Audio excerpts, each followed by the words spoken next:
الشیطان الرجیم بسم اللہ الرحمن الرحیم الحمدللہ والصلاة والسلام علی رسول اللہ وآلہ آل اللہ واللعنۃ الدائمۃ اعدائہم وعد اللہ من یوم عداوتہم الی یوم لقاء اللہ. درود پڑھ دے محمد اللہم صل علی محمد. یہ ملکی حالات اور بین الاقوامی حالات دونوں ہیں. ابھی ملکی حالات کے حوالے سے کچھ پیش کریں گے آپ کے سامنے. ایک جو پہلی چیز ہے ابھی ملک میں جو جاری ہے وہ سیاسی ناپائیداری. سیکولر طبقہ، دیندار طبقہ، بے دین طبقہ جو بھی ہے، جو ایک دوسروں کو ابھی تک گالیاں دیتے آ رہے ہیں، جو چور اچکے بولتے آ رہے ہیں، وہ ایک دوسرے کا ہاتھ تھامے اپنے مفاد کی خاطر ایک ساتھ جو ہے وہ ایک پلیٹ فارم پہ آ کے جمع ہو گئے ہیں اپنے مفاد کی خاطر. اور جو ہے الیکشن جو ہے ابھی غالباً جون میں ہونے ہیں، اس سال کی جو حالیہ صدارتی الیکشن ہیں، انتخابات. لیکن یہ اقتدار کے بھوکے، ہوس کے بھوکے ابھی سے ہی جو ہے وہ عوام میں مسائل پیدا کر رہے ہیں، وہ مشکلات جو ہیں وہ پیدا کر رہے ہیں. اور سب سے بڑی جو فتنہ انگیزی ہے وہ میڈیا پھیلا رہا ہے ہمارا. جتنے بھی جو دہشت گردی کے اسباب فراہم کر رہا ہے، تقریباً جو عوام کے اندر بے شعوری پیدا کر رہا ہے وہ میڈیا ہے، جو عوام کے اندر ایک سنسنی پھیلا رہا ہے اور اصل حقیقت سے جو ہے آشنا نہیں کرتا. جو میڈیا کا کردار ہونا چاہیے بالکل اس کے برعکس میڈیا اپنا کام کر رہا ہے. اور ابھی جو سیاسی پارٹیاں ہیں، ابھی کے بیچ میں دھرنے وغیرہ ہونے لگ گئے تھے پاکستان میں بھی رسول خدا کی یہ حکومت کے اوپر. تو اس میں بھی سیاستدانوں نے جو اپوزیشن پارٹی میں ہیں اپنے مفاد کی خاطر اس چیز کو لیا. کوئی بھی واقعہ ہو جاتا ہے، کوئی بھی سانحہ ہو جاتا ہے، کسی بچی کے ساتھ زیادتی ہو جاتی ہے، اس کو بھی اپنے مفاد کی خاطر وہ لوگ حاصل کرتے ہیں، اپنے مفاد دیکھتے ہیں ہر چیز میں. کوئی بھی سانحہ ہو جائے اس میں کہ موجودہ حکومت کے خلاف جو ہے ریلیاں نکالنا اسٹارٹ کر دیتے ہیں تاکہ عوام کا ذہن ان کے خلاف بنے. اور سیاسی ناپائیداری جو ہے وہ اپنی انتہا تک جا پہنچی ہے، عروج پہ ہے ابھی. اور یہ جو رسول کے نام لیوا ابھی الیکشن آئیں گے تو آپ دیکھیں گے یہ رسول کچھ لوگ ہوں گے جو سیاسی پارٹیاں بن گئی ہیں. بہرحال کچھ لوگ جو رسول خدا کے نام پر ووٹ مانگیں گے، کچھ لوگ اصحاب کے نام پر ووٹ مانگیں گے. ابھی حالیہ جو جنگ میں الیکشن ہوئے تھے اس میں دہشت گرد جو خود اقرار کرتا ہے کہ میں دہشت گرد میں نے کیا ہے، قتل کیا اور میں کرتا رہوں گا، نہ اس کو کسی نے روکا، نہ پارلیمنٹ نے روکا انتخابات میں حصہ لینے سے، اور وہ جیتا وہاں پہ. مطلب کہ پاکستان کی جو اسٹیبلشمنٹ ہے اس کا خود کا ہاتھ ہے دہشت گردی کے فروغ میں. اور اسی طریقے سے جو ہے حکومت عوام کی بے شعوری سے فائدہ اٹھاتی ہے. عوام جتنی زیادہ بے شعور ہوگی حکومت جو ہے وہ اتنی زیادہ فائدہ اٹھائے گی. ابھی پارلیمنٹ کے لاہور میں مال روڈ پہ احتجاج ہوا تھا غالباً چند دن پہلے ہی. اس میں جمہوریت کے خلاف خود نعرے لگا رہے تھے. کون؟ جو جمہوریت کے خواہاں ہیں، جو جمہوریت میں آنا چاہتے ہیں، جو پارلیمنٹ میں آنا چاہتے ہیں، وہ خود جمہوریت کے خلاف نعرے لگا رہے تھے. مطلب کتنی بے شعوری ہے اور عوام ان کے ساتھ ہے. تو ان سے پوچھا گیا کہ آپ یہ جمہوریت کے خلاف لعنت کیوں کر رہے ہیں؟ تو انہوں نے کہا کہ اگر لعنت سے بڑا بھی کوئی لفظ ہوتا، لعنت سے بدتر بھی، تو میں وہ استعمال کرتا. مطلب اتنی زیادہ بے شعوری سے جو ہے عوام کی بے شعوری و حکمرانوں کی بے شعوری، اس سے جو ہے کوئی بھی در نظر نہیں آتا نجات کا کہ ہم دہشت گردی سے باہر نکلیں یا کچھ بھی.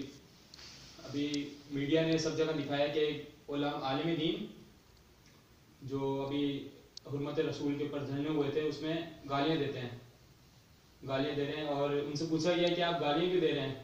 تو وہ کہتے ہیں رسول نے بھی گالیاں دی ہیں، خدا نے بھی گالیاں دی قرآن میں، اور اصحاب نے بھی گالیاں دی ہیں، تو کوئی مسئلہ نہیں ہے. مطلب اور تعجب کی بات یہ ہے کہ عوام بھی ان کے ساتھ ہے، ابا کبا ان کا ہے اور وہ گالیاں دے رہے ہیں. اور تعجب کی بات یہ کہ عوام کی بے شعوری اتنی ہے کہ عوام پھر بھی ان کے ساتھ ہے. عوام کہہ رہی ہے بالکل صحیح کر رہے ہیں. یہ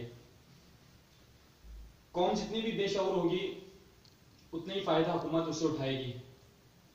درود پڑھ دے محمد وآل محمد پر. اللہم صل علی محمد وآل محمد. ایک دوسرا واقعہ جو رونما ہوا ہے ابھی غالباً 2-3 دن پہلے ہی کہ صدر پاکستان کی طرف سے ایک بیانیہ جاری ہوا ہے جس کا نام انہوں نے پیغام پاکستان رکھا ہے. اس بیانیے کا جو مقصد ہے وہ دہشت گردی کا خاتمہ ہے. اس بیانیے میں تقریباً 1829 علماء مختلف فرقوں کے تمام فرقوں کے تقریباً انہوں نے امضا کیا ہے, اپنا دستخط کیا ہے کہ دہشت گردی, قتل و غارت گری, یہ دہشت گردی کے جتنے بھی شاخیں ہیں یہ سب حرام ہے, جائز نہیں ہے. لگ بھگ یہ 30 سال سے جو جاری پاکستان کے اندر دہشت گردی کے جو اسباب ہیں, یہ ابھی 30 سال بعد انہوں نے یہ پہلا قدم اٹھایا ہے. حکومت نے سوچا کہ ہمیں جو ہے اس کے خلاف کچھ کرنا چاہیے اور پہلا ایک قدم اٹھایا کہ انہوں نے ایک بیانیہ جاری کیا صدر پاکستان کی طرف سے اور اس میں علماء کے امضا کروائے ہیں.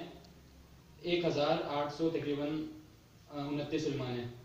لیکن اگر اس کے برعکس دیکھا جائے تو جو دہشت گردی کے حق میں ہیں میرے حساب سے مطلب وہ اس سے زیادہ علماء ہوں گے مختلف فقہوں کے جو دہشت گردی کے حق میں سائن کریں گے, امضا کریں گے. یہ دہشت گردی اصل میں جو ان کا مائنڈ سیٹ ہے وہ کچھ اس طرح سے کہ دہشت گردی نہیں ہے, دہشت گردی ایک جہاد ہے. حکومت کے اپنے دین کے نفاذ کے لیے ابھی دہشت گردی پورا ایک اسکول بن گیا ہے. اسکول سے مراد ایک نظریہ بن گیا ہے جو فروغ دیا گیا ہے لوگوں کے اندر, اور مطلب پورا ایک مائنڈ سیٹ بن گیا ہے تعلیمی اداروں میں, باقی دیگر مراکز کے اندر. اس کے اندر جو ہے وہ کام کیا گیا ہے اور اچھا خاصا جو ہے لوگوں کا ایک مائنڈ سیٹ بنا دیا گیا ہے لوگوں کا. اور حکمران کچھ اس طرح کے ہیں جو ابھی پارلیمنٹ کے اندر ہیں, وہ دہشت گردی کو ایک دہشت گردی نہیں سمجھتے, دہشت گردی کو ایک جہاد سمجھتے ہیں. اسی وجہ سے اگر اس دہشت گردی جو ابھی بیانیہ جاری ہوا ہے اگر دہشت گردی کے حق میں دیکھا جائے تو تقریباً 13,000 سے مطلب کہ اس تعداد سے بھی زیادہ لوگ عالم دین علماء جو ہے وہ امضا کر سکتے ہیں. اور اس بیانیے میں ایک چیز یہ ہے کہ انہوں نے اس میں بیان جاری کیا ہے کہ جو جہاد کا حق ہے وہ صرف اسٹیٹ کے پاس ہوگا, مطلب حکومت کے پاس ہوگا. حکومت اجازت دے گی تو جہاد ہوگا, حکومت اجازت نہیں دے گی تو جہاد نہیں ہوگا. اور اگر یہ دہشت گردی کے حق میں ہو, اگر یہ جو انہوں نے بیان دیا ہے یہ دہشت گردی کے حق میں جس طرح آپ کو بتایا بھی, تو وہی بات ہے کہ نظریہ کچھ علماء کا اس وجہ سے اس طرح سے بن گیا ہے کہ وہ دہشت گردی کو دہشت گردی نہیں سمجھتے. اچھا, جنہوں نے یہ ابھی حالیہ گزشتہ تقریباً چند ماہ پہلے ایک بیان دیا تھا کہ جو فوج جو ہے جو طالبان سے دہشت گردوں سے لڑ رہی ہے, اگر فوج مرتی ہے تو وہ شہید نہیں ہے اور اگر طالبان مرتے ہیں تو وہ شہید ہیں. ان علماء نے بھی سائن کیا ہے اس میں. آپ دیکھیں جو 13,000 کی تعداد ہے 13,029 کی, اس کے اندر ان علماء نے بھی سائن کیا دہشت گردی کے خلاف, اور دوسری طرف دہشت گردی کے حق میں بھی سائن کیے. دونوں طرف انہوں نے دستخط کیے اپنے.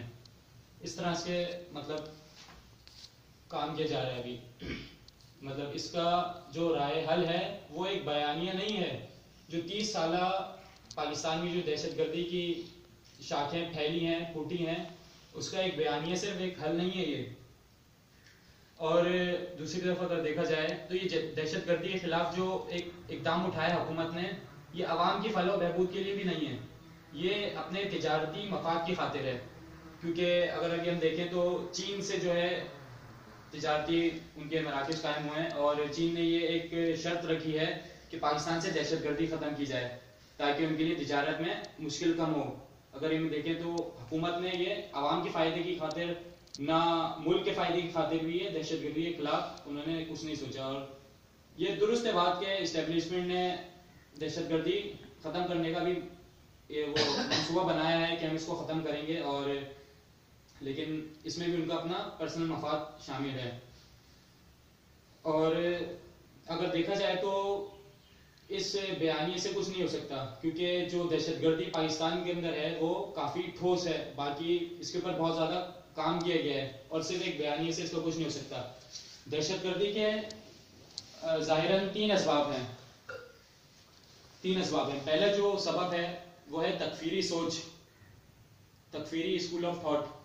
جب تک ہم اس کو ختم نہیں کریں گے، جب تک ہم ان فتووں کو ختم نہیں کریں گے، جب تک ہم ان فتووں کو کالعدم قرار نہیں دیں گے جو دہشت گردی کے حق میں ہیں، جب تک دہشت گردی کا پاکستان سے خاتمہ نہیں کیا جا سکتا۔ اور دوسری چیز جو ہے وہ دہشت گردوں کی سرپرستی ہے، حکومتی سرپرستی۔ ابھی حالیہ ہی یہ پاکستان کی خفیہ ایجنسی جو ہے اس نے یہ بیان کیا ہے کہ پارلیمنٹ میں سے 77 MNA جو ہیں وہ پارلیمنٹ کے اندر سے وہ 77 MNA دہشت گردوں کی سرپرستی کر رہے ہیں۔ یہ کسی اور نے نہیں، یہ پاکستان کی خفیہ ایجنسی اس نے بیان کیا ہے ISI کہ 77 پارلیمنٹ کے خود ارکان MNA جو دہشت گردی کی سرپرستی کر رہے ہیں۔ اور تیسرا جو رکن ہے دہشت گردی کے اسباب میں سے وہ بیرون ملک ممالک ہیں، جس میں دوست ممالک بھی ہیں اور دشمن ممالک بھی ہیں۔ دشمن تو ظاہراً بہرحال نقصان پہنچائے گا دہشت گردانہ طور پہ، اور سب سے زیادہ جو نقصان پہنچا رہا ہے وہ سعودیہ ہے۔ ابھی سب جانتے ہیں کہ کس طرح سے سعودیہ نے دہشت گردی کو فروغ دیا پاکستان میں۔ لیکن دوسری طرف دوست ممالک ہیں پاکستان کے جو دشمن سے زیادہ فائدہ وہ نقصان پہنچا رہے ہیں پاکستان کو، جو دوست نام کے دوست ممالک جو اقتصادی طور پہ معاشی طور پہ پاکستان کو نقصان پہنچا رہے ہیں دشمن سے زیادہ۔ اور ابھی دیکھا جائے تو یہ سارے جتنی بھی چیزیں ہیں عوام کی بے شعوری کی وجہ سے ہیں۔ ابھی علماء کرام کو چاہیے کہ عوام کے اندر جو ہے وہ سیاسی و دیگر بیداری و شعور پیدا کریں، تاکہ عوام جو ہے پھر عوام کے بغیر رائے حل نہیں ہے دہشت گردی کا۔ حکومت کچھ بھی کر لے اکیلے کچھ بھی نہیں کر سکتی، کیونکہ اتنی جڑیں مضبوط ہو چکی ہیں کہ ایک بیانیے سے کچھ نہیں ہو سکتا۔ تو ہم دعا کرتے ہیں، دعا گو ہیں کہ پاکستان کے اندر علماء جو ہیں، علماء کرام جو ہیں وہ بیداری و شعور عوام کے اندر پیدا کریں۔ اچھا، عالمی حالات میں جو ہے ایک عراق میں بغداد میں ایک افسوسناک واقعہ پیش آیا ہے، ابھی تقریباً گزشتہ ہفتے ایک ہفتہ گزر گیا ہے۔ وہ واقعہ یہ ہے کہ مزدور اڈے پہ جہاں پہ مزدور بیٹھتے ہیں غریب جا کے تاکہ ان کو کوئی لینے آئے، کسی کو کام وغیرہ کروانا ہے کوئی مزدور، وہاں پہ مزدور اڈے جہاں پہ کافیوں کی تعداد میں مزدور بیٹھے ہوتے ہیں، وہاں پہ 2-3 جو ہیں وہ ایک کے بعد دیگر خودکش حملے کیے گئے ہیں، اور مزدور طبقے کے اوپر جو ہے وہ اس طرح سے ظلم و ستم کیا گیا ہے۔ کافی اس میں شہید ہو گئے ہیں، بہت زیادہ زخمی ہیں۔ عراق کی اصل جو مشکل ہے وہ یہ ہے کہ عراق کے اوپر امریکہ کا تسلط ہے۔ ابھی عراق کی حکومت جو ہے وہ امریکہ کے دباؤ میں ہے اور اس کے اوپر اپنا تسلط ہے، غلبہ ہے امریکہ کا ایک طرح سے مکمل طور پہ۔ ابھی اگر ہم دیکھا جائے تو وہاں پہ جو داعش وغیرہ کا تھا سلسلہ، وہ ہشت شعبی نامی ایک تحریک شروع کی تھی انہوں نے، وہاں کی عوام نے ہی ہشت شعبی نام کی ایک فورس بنائی تھی۔ ہشت شعبی نے مقاومت دکھائی ہے اور وہاں پہ دہشت گردی کی جڑوں کو اکھاڑ پھینکا ہے، مطلب مکمل طور پہ عراق تقریباً دہشت گردی سے ان سے خالی ہو چکا ہے، لیکن پھر بھی دہشت گردی وہاں پہ بہت مضبوط ہے اور ان کی جڑیں ہیں ابھی بھی باقی۔ اور دہشت گردی کے خلاف جو ہے ہشت شعبی نے کافی مقاومت دکھائی ہے اور ابھی بھی دکھا رہا ہے، لیکن اس کی مشکل یہ ہے کہ اس کے جو بڑے عہدے کے عہدیداران ہیں وہ ابھی امریکہ یہ چاہتا ہے کہ 2 فورسز ہیں جن کو ختم کرنا چاہتا ہے، جو امریکہ کا منصوبہ ہے، ایک حزب اللہ، ایک ہشت شعبی۔ امریکہ مرد آباد، امریکہ مرد آباد، اسرائیل مرد آباد، اسرائیل مرد آباد۔ یہ حزب اللہ تو دباؤ میں نہیں آ سکتی، ظاہراً دیکھا جائے تو حزب اللہ نہیں آ سکتی، لیکن ہشت شعبی کے جو دباؤ میں آنے کا مسئلہ ہے وہ یہ کہ اس کے جو اوپر طبقے کے کچھ لوگ ہیں، ممبران جو ان کے عہدیداران ہیں بڑے، وہ دباؤ لیتے ہیں امریکہ کا، وہ اس کے خلاف پھر اسی حساب سے اپنی پالیسی بناتے ہیں، اور لیکن بہرحال ابھی تک وہ استقامت دکھا رہے ہیں۔ اور امریکہ یہ چاہتا ہے کہ حزب اللہ و ہشت شعبی دونوں تنظیموں کو جو ہے وہ ایک سیاست میں شامل کر لے تاکہ ان سے اسلحہ لے لیا جائے، وہ ایک پولیٹیکل پارٹی بن جائے تاکہ اسی حساب سے ان کے قواعد و ضوابط ہوں اور ان سے اسلحہ لے لیا جائے۔ لیکن حزب اللہ دباؤ میں نہیں آتی اور ہشت شعبی دباؤ لیتی ہے اور اسی حساب سے جو ہے اپنے محسوس وہ بیانات دیتی ہے دباؤ میں آنے کے بعد، لیکن ابھی تک بہرحال مقاومت دکھائی ہے، اور ہم دعا گو ہیں کہ ابھی تک انشاءاللہ وہ ثابت قدم رہیں گے. آمین. باقی ہم تسلیت و تعزیت درس کرتے ہیں ان کے خانوادوں کو کہ خدا صبر جمیل عطا فرمائے جو شہداء ہوئے ہیں، جو شہید ہوئے ہیں آمین. بغداد میں. اور ایک شام کے حوالے سے کچھ گفتگو کرنی تھی کہ امریکہ نے جو کچھ شام کے لیے بنایا تھا شام کے خلاف، وہ مکمل طریقے سے ذلیل و خوار ہو گیا ہے. امریکہ نے جتنی بھی پالیسی بنائی تھی شام کے خلاف، مطلب مکمل طور پہ جو ہے وہ ذلیل ہو گیا ہے. اگر آپ کو یاد ہو کہ جب شام میں جنگ چھڑی تھی، جنگ شروع ہوئی تھی، تو امریکہ کا منصوبہ تھا کہ 21 دنوں کے اندر ہم شام کو فتح کر لیں گے اور اس کو تکفیرستان بنائیں گے. 21 دن کا انہوں نے ایک مشن اپنا بنایا تھا کہ 21 دن کے اندر شام ہمارا ہوگا، تکفیریوں کا ہوگا. لیکن اب اگر ابھی ہم دیکھیں تو چوتھے پانچویں سال کے 21واں دن بھی آ گیا، لیکن وہ ابھی صرف کامیاب نہیں بلکہ بہت برے طریقے سے ذلیل و رسوا ہوئے ہیں. اور انہوں نے سوچا تھا کہ بشار کی حکومت ختم کر کے یہاں پہ تکفیرستان بنائیں گے اور پھر اس کے بعد اپنا رخ جو ہے وہ عراق کی طرف کریں گے. لیکن جو ہے تقریباً سارے دہشت گرد وہاں سے بھاگ گئے ہیں یا تو مارے گئے ہیں. صرف تقریباً شام پورا کلیئر ہو چکا ہے ان سے، داعش وغیرہ سے. لیکن ایک علاقہ ہے جہاں پہ امریکی فورس ہے، وہ بیرون ممالک کی افواج ہیں، وہ علاقہ باقی ہے جہاں پہ کرد آباد ہے، کرد لوگ جہاں پہ آباد ہیں. تو وہاں پہ جو ہے وہ علاقہ باقی ہے صرف. تو اچھا انہوں نے ایک منصوبہ، ابھی امریکہ نے شام کے خلاف ایک نیا منصوبہ بنایا ہے کہ عراق، ایران، شام اور ترکی، ان کا جو جہاں پہ کرد لوگ آباد ہیں، ان کے جہاں سے بارڈر ملتے ہیں، ان سارے ایریا کو ملا کے ایک نیا اسٹیٹ بنائیں گے، نئی ریاست بنائیں گے اور ان کو ٹکڑوں میں بانٹیں گے. مطلب ایران کو، عراق کو، یہ امریکہ کا ایک نیا منصوبہ ہے. اور جو یہاں کی فوج ہوگی وہ کردی ہوں گے، مطلب کردی لوگ، اور ان کو لالچ دیے کہ آپ کے لیے ہم ایک نئی حکومت، ایک نئی ریاست بنا کے دیں گے. تو ان کو جو ہے ایک منصوبہ بنایا شام کے خلاف، ایران اور عراق اور ترکی کے خلاف امریکہ نے. لیکن جو ہے اس کے خلاف جو ہے ترکی نے یہ بیان دیا ہے کہ ہم اس فورس کو نطفے سے ہی ختم کر دیں گے.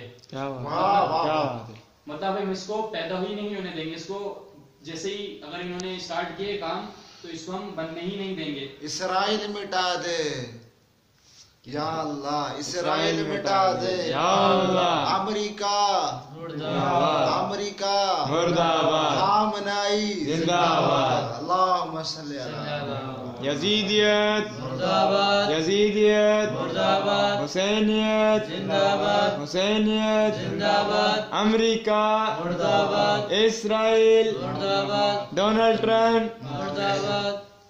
ابھی ایران، عراق اور ترکی اور شام کو جو ہے اتحاد کی ضرورت ہے. اگر یہ اتحاد ہوا ہے ان کا کافی حد تک، پہلے سے زیادہ تعلقات مضبوط ہوئے ان کے. اور لیکن ترکی اور شام میں تھوڑے جو ہے آپس میں اختلافات تھے، لیکن بہرحال ابھی روس کی مداخلت کی وجہ سے وہ بھی انشاءاللہ دور ہوئے ہیں. اور کیا کہتے ہیں، ترکی نے اپنی پالیسی بدلی ہے شام کے خلاف. اور روس جو ہے وہ پاکستان کے ساتھ ہے ابھی اگر دیکھا جائے تو، کیونکہ اس کو پاکستان کی جو فوج ہے وہ اس کی منظم جو فوج ہے اتنی، اس کے اوپر نظر ہے. جیسے چین کی پاکستان کے جو اقتصادی حالات ہیں اس کے اوپر نظر ہے، وہاں پہ تجارتی اپنا مفاد دیکھتا ہے چین.